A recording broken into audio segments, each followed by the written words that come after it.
بسم اللہ الرحمن الرحیم۔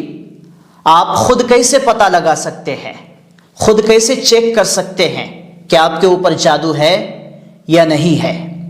جب انسان طرح طرح کی پریشانیوں میں گرفتار ہونے لگتا ہے، مصیبتوں میں پھنسنے لگتا ہے، تو اس انسان کے ذہن و دماغ میں طرح طرح کے خیالات آ جاتے ہیں کہ پتہ نہیں فلاں رشتہ دار نے جادو کروا دیا کیا، فلاں دوست نے جادو کروا دیا کیا، فلاں ایسے بہت سارے خیالات آتے ہیں۔ جب ان خیالات کو لے کر کسی عامل کے پاس جاتے ہیں تو ان خیالات میں وہ عاملین کیا کرتے ہیں، اور بھی ہوا دے کر اس انسان کو اور بھی الجھا دیتا ہے کہ جناب آپ کے اوپر تو آپ کے قریبی کسی رشتہ دار نے آپ کے اوپر سخت خطرناک قسم کی جادو کرایا ہوا ہے، جس سے آپ کو خطرناک قسم کا نقصان ہوگا، ہو سکتا ہے کہ آپ ہلاک ہو جائے، برباد ہو جائے۔ ایسے طرح طرح کے خیالات اس انسان کے ذہن و دماغ میں ڈال دیتا ہے۔ پھر وہ انسان مجبور ہو کر کہتا ہے کہ جناب آپ ہی علاج کر دو۔ علاج کروایا، کچھ فرق نہیں پڑا۔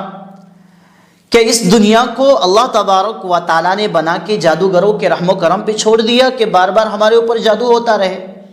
کہ اللہ تعالیٰ نے جادوگروں کو یہ کہہ دیا کہ جادوگروں چلاؤ تم اپنے خواہش کے مطابق اس دنیا کو؟ بالکل ایسا نہیں ہے۔ ہم کچھ بھی پریشانی میں مبتلا ہو، ہم یہ تصور کر لیں کہ جادو ہے، ایسا تو نہیں ہوتا۔ جادو اتنی آسانی سے نہیں ہوتی کسی بھی مسلمان، کسی مومن کے اوپر۔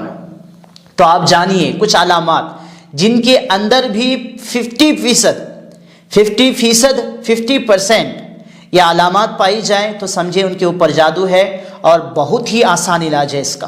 کچھ ہی دنوں میں آپ کے جسم میں جتنے بھی جادو ہوں گے، اثرات ہوں گے، وہ تمام کے تمام جل کر راکھ ہو جائیں گے، ختم ہو جائیں گے، اور آپ کو بہت ہی جلد شفا ملے گی۔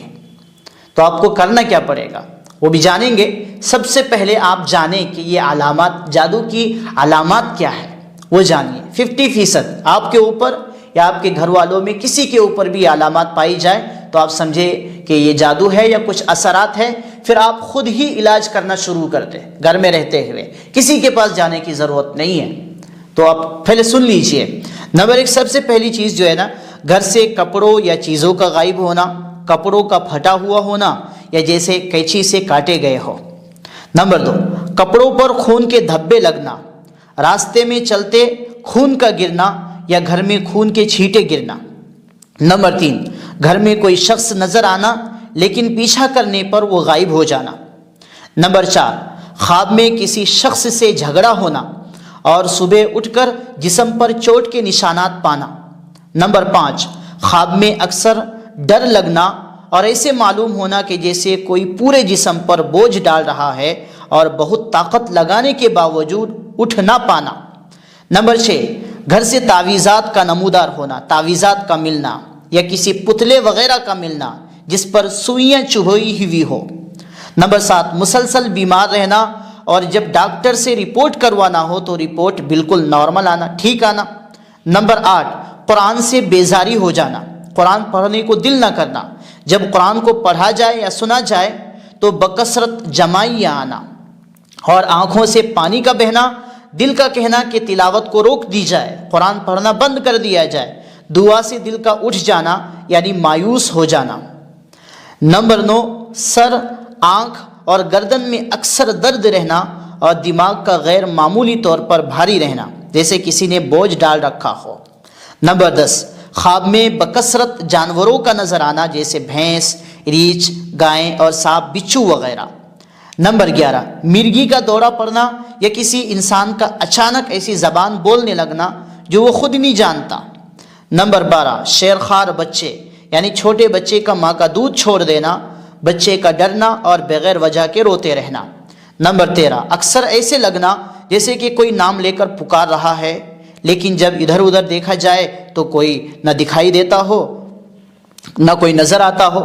نمبر 14، بچے کا بار بار پیدائش سے پہلے ہی جان دے دینا یا پیدا ہونے کے بعد چند روز میں، کچھ دنوں میں سوکھ کر ختم ہو جانا۔ ایک چیز ہمیشہ یاد رکھیے کہ جادو اللہ کے حکم سے باہر نہیں ہے، بس اللہ تبارک و تعالیٰ کی طرف سے ایک ڈھیل ہے۔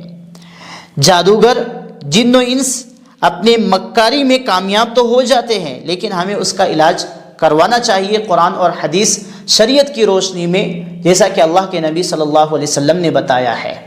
تو ناظرین و سامعین، ان علامات کو جاننے کے بعد آپ کو پتہ چل گیا ہوگا کہ آپ کے اوپر جادو ہے یا نہیں ہے۔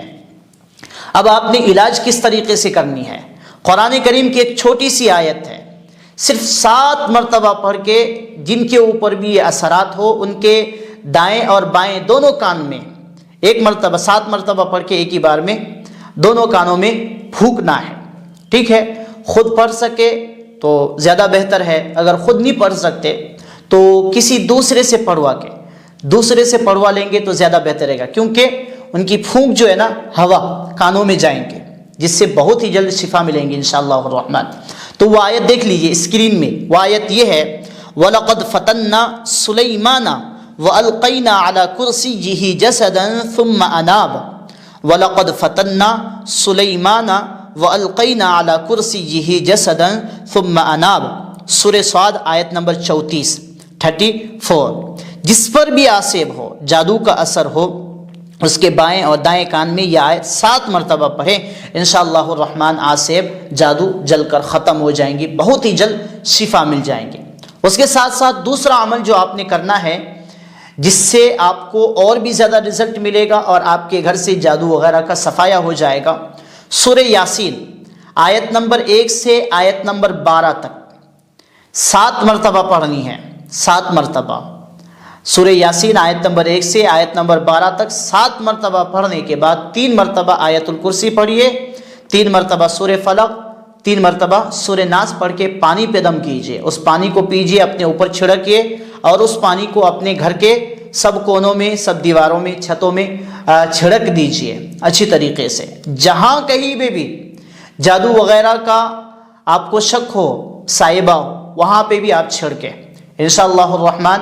اس عمل کو مسلسل 40 دن تک جاری رکھیں، آپ مکمل صحت یاب ہو جائیں گے، شفا پا جائیں گے۔ اس عمل سے خود بھی فائدہ اٹھائیں ان چیزوں سے، اور اس ویڈیو کو شیئر کر کے دوسروں کو بھی فائدہ اٹھانے کا موقع دیجیے۔ کہ اللہ تبارک و تعالیٰ نے اس کائنات کو بنا کے، اس دنیا کو بنا کے جادوگروں کے رحم و کرم پہ چھوڑ دیا کہ جادوگروں تم اپنی مرضی کے موافق اس دنیا کو چلاتے رہو، جس کو چاہو نقصان پہنچاؤ، جس کو چاہو فائدہ پہنچاؤ۔ کیا ایسا ہے؟ بالکل ایسا مت سمجھیے۔ اللہ تبارک و تعالیٰ کے اختیار میں ہے یہ جادو وغیرہ سب، لیکن یہ اللہ تبارک و تعالیٰ کی طرف سے ایک ڈھیل ہے۔ جب اللہ تبارک و تعالیٰ ایسے لوگوں کی پکڑ فرمائیں گے نا تو اتنی سخت اور خطرناک پکڑ فرمائیں گے تو ان کو بچانے والا کوئی نہیں ہوگا، ان کی جادو بھی کام نہیں آئے گی، یہ نہ دنیا کے رہیں گے اور نہ آخرت کے، ہمیشہ ہمیش کے لیے جہنم میں دھکیل دیے جائیں گے۔